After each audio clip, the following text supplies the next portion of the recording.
రెడ్డి గారు.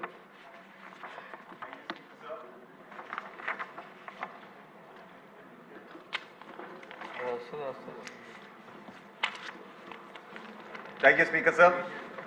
సార్ పొద్దున్న మా కాలువన్న ఆల్రెడీ తుంగభద్ర డ్యామ్ గురించి మాట్లాడారు.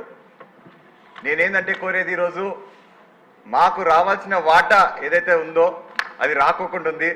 దయచేసి తద్వారా నేను మంత్రి గారిని అడిగేది ఏంటంటే మాకు రావాల్సిన వాటా పైన కొంచెం దృష్టి సాగించండి. అదేవిధంగా దిగువనున్న నియోజకవర్గాలు ముఖ్యంగా తాడిపత్రి, సింగనమల్ల, గుంతకల్కి లైనింగ్లు లేక మాకొచ్చే 6 ఎకరా సరిపోయేంత నీరు కూడా మాకు రావట్లేదు. పెద్దలు ఎప్పుడు అనేవారు బిందె సేద్యం నీరు ఇచ్చినా కూడా మేము రాష్ట్రానికి అప్పిచ్చే సామర్థ్యం మా రైతులకు ఉందని చెప్పేసి. నిన్నగాక మొన్న ఒక కుర్రాడు వచ్చాడు నా దగ్గరికి అధ్యక్ష. దాదాపు తన వయసు 39 ఉంటుంది, నాకంటే ఒక 2 ఏళ్ళు చిన్నాడు. మరి ఆ కుర్రోడు వస్తాను నేను ఫస్ట్ అడిగిండేది ఒకటే కదా అధ్యక్ష, ఏంపా ఎంతమంది పిల్లలు ఉన్నారు నీకు అని అడిగా. ఆ కుర్రోడు ఒకటే అన్నాడు, అన్న పిల్లల్ని పక్కన పెట్టు, నాకు పిల్లలు ఇచ్చేవాళ్ళు లేరు. ఎందుకు అంత మాట అంటున్నావు అంటే, అన్నా నేను రైతు అని చెప్పి నా దగ్గరకు వచ్చేవాళ్ళు లేరన్నా. అందుకు దయచేసి మీ ద్వారా నేను మంత్రి గారిని ఏం కోరుతున్నానంటే ఇటువంటి రైతులకి మరొక్కసారి మనము భరోసా ఇవ్వాలా. దయచేసి మాకు రావాల్సిన నీటి వాటర్ పైన దృష్టి సాగించమని మరొక్కసారి మీ ద్వారా తెలియజేసుకుంటాను అధ్యక్ష. ధన్యవాదాలు. గౌరవ సభ్యులందరికీ రిక్వెస్ట్ అండి, కర్నూలు జిల్లా నుంచి ఈ ప్రాజెక్ట్ గురించి ఎవరైనా మాట్లాడితే మాట్లాడవచ్చు. కర్నూలు జిల్లా ఎవరు మాట్లాడరా?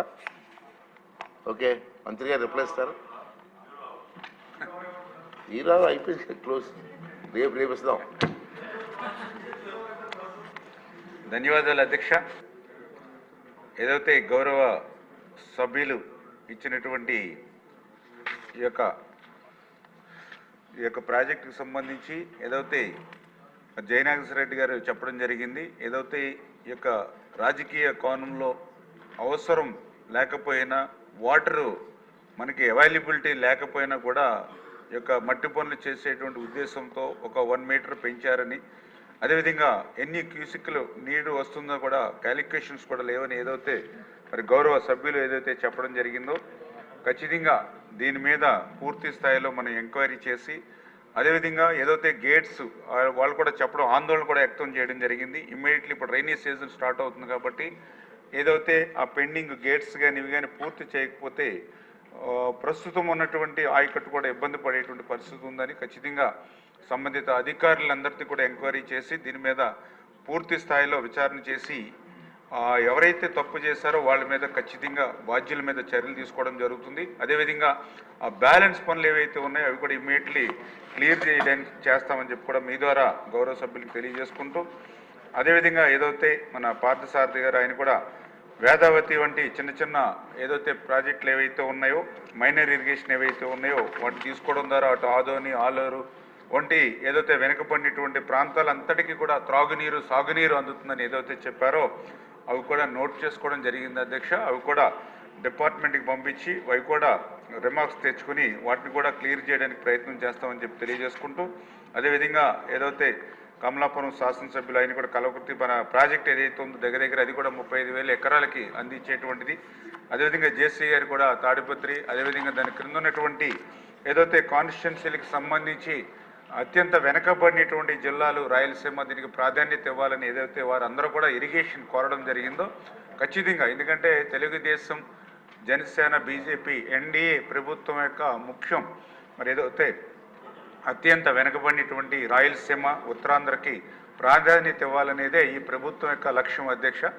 అందుకే మొన్నను కూడా మీరు చూసారు, ఏదైతే మరి 2014 మరి ఏదైతే బైఫర్గేషన్ యాక్ట్ ప్రకారం కూడా చంద్రబాబు నాయుడు గారు మరి ఢిల్లీ ఆయన ప్రమాణ స్వీకారం చేసిన 30 రోజుల్లోనే 2 సార్లు వెళ్ళి మరి వెనకబడినటువంటి జిల్లాలకు ఏదైతే బుందేల్ఖండ్ తరహా ప్యాకేజీని తీసుకొచ్చేటువంటి విషయంలో అందులో ఈ 7 జిల్లాలతో పాటుగా ప్రకాశం జిల్లా కూడా వెనకబడి ఉంది జిల్లా అనే ఉద్దేశంలో దాన్ని కూడా అడిషనల్గా కూడా చేర్చి తీసుకొచ్చామని అంటే ఎన్డీఏ ప్రభుత్వానికి ఖచ్చితంగా ఈ వెనుకబడినటువంటి జిల్లాల యొక్క అభివృద్ధి, సంక్షేమం మీద 100కి 100% కూడా కమిట్మెంట్ ఉంది. అందుకే ఆ రిజల్ట్ కూడా నిన్న కేంద్ర బడ్జెట్లో మనందరం కూడా చూసినటువంటి పరిస్థితి అధ్యక్ష.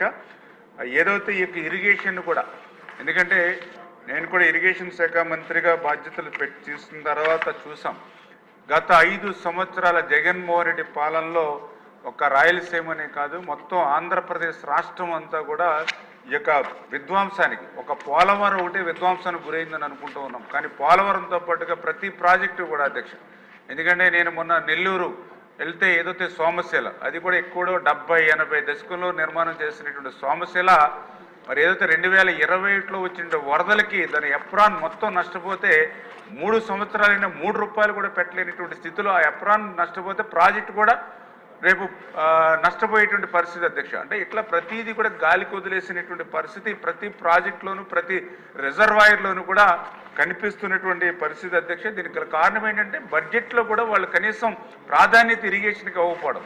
ఎందుకంటే ఏదైతే మొన్న 2019-2024 జగన్మోహన్ రెడ్డి 5 సంవత్సరాల్లో వాళ్ళు పెట్టినటువంటి బడ్జెట్ చూసినట్లయితే కేవలం 30,000 కోట్ల రూపాయలు, అందులో కూడా ఖర్చు పెట్టింది చూస్తే కేవలం 19,000 కోట్ల రూపాయలు మాత్రమే. అంటే ఎందుకంటే సభ్యులు ఇంత ఆందోళన వ్యక్తం చేయడం కారణం ఏంటంటే లాస్ట్ 5 ఇయర్స్లోనూ కూడా బడ్జెట్ ఇరిగేషన్ పూర్తిగా చేయకపోవడం, అందులో పెట్టినా కూడా దాన్ని మళ్ళీ ఖర్చు పెట్టకపోవడం. ఎందుకంటే ఆ డిఫరెన్స్ ఎందుకు చెప్తున్నానంటే గతంలో 2014-2019 5 సంవత్సరాలు ఆ రోజు చంద్రబాబు నాయుడు గారి పాలనలో మాకున్నటువంటి బడ్జెట్ ఆ రోజు 7 లక్షల కోట్ల బడ్జెట్, టోటల్ బడ్జెట్ 5 ఇయర్స్లో 7 లక్షల కోట్ల బడ్జెట్ మాకు అందుబాటులో ఉంటే దాంట్లో 51,000 కోట్లు మరి ఏదైతే ఇరిగేషన్ పెట్టాం, అందులో 46,000 ఖర్చు పెట్టాం. అంటే బడ్జెట్ పెట్టడమే కాకుండా అందులో 84% ఖర్చు పెట్టాం. కానీ జగన్మోహన్ రెడ్డి 5 సంవత్సరాల్లో 12 లక్షల కోట్ల బడ్జెట్ అతనికి 5 ఇయర్స్లో ఉంటే అందులో పెట్టింది కేవలం 30,000 కోట్లే. అంటే మేము 7 లక్షల కోట్ల బడ్జెట్ ఉంటే 51,000 కోట్లు ఇరిగేషన్ పెట్టాం. ఆయనకి 12 లక్షల కోట్ల మొత్తం బడ్జెట్ ఉంటే అతను పెట్టింది 30,000 కోట్లే. మన 30,000 కోట్లు ఖర్చు పెట్టింది కేవలం మళ్ళీ 19,000 కోట్లు. అంటే ఆ పెట్టిన దాంట్లో కూడా 46%. పోయిన ఆ ఖర్చు పెట్టిన 46%లో కూడా మళ్ళీ సగం వాళ్ళు అవినీతికే పోయినటువంటి పరిస్థితి అధ్యక్ష. అందుకే ఈరోజు ఏదైతే ఈ యొక్క రాయలసీమ కానీ ఉత్తరాంధ్ర కానీ అందుకు ప్రత్యేకించి మా గోదావరి డెల్టాలో కూడా క్రాప్ హాలిడే తీసుకునే పరిస్థితి వచ్చింది అని అంటే ఇరిగేషన్ ఏ రకంగా 20 సంవత్సరాలు వెనక్కిపోయింది అనేది లాస్ట్ 5 ఇయర్స్లో ఉన్నటువంటి విధ్వంసాన్ని బట్టి అర్థమవుతున్నటువంటి పరిస్థితి అధ్యక్ష. ఖచ్చితంగా ఏదైతే ఈ ప్రభుత్వం, ఎందుకంటే చంద్రబాబు నాయుడు గారు కానీ పవన్ కళ్యాణ్ గారు కానీ చాలా క్లారిటీగా ఉన్నారు. ఏదైతే విడిపోయినటువంటి ఈ నవ్యాంధ్రప్రదేశ్ రాష్ట్రం ఏదైతే ఉంది ఇది వ్యవసాయకమైనటువంటి రాష్ట్రం. వ్యవసాయకమైన రాష్ట్రం ఉన్నాయి, రైతులను రక్షించుకోవాలి, వ్యవసాయాన్ని కాపాడుకోవాలంటే ఖచ్చితంగా వాళ్ళకి ఇరిగేషన్ శాఖ ద్వారా త్రాగునీరు సాగునీరు అందించవలసిన బాధ్యత ఉంది. ఖచ్చితంగా ఈ ఏదైతే 5 సంవత్సరాల విధ్వంస పాలన నుంచి ఆ సవాళ్ళనన్నింటినీ కూడా ఒకదాన్ని ఎదుర్కొని ఖచ్చితంగా రాబోయేటువంటి రోజుల్లో మరి పూర్తిగా అంటే ఏదైతే ఆ పోలవరం ప్రాజెక్టుని కూడా ఎంత త్వరితగతంగా అంత పూర్తి చేసుకుంటే ఏదైతే ఆ రోజు 14-19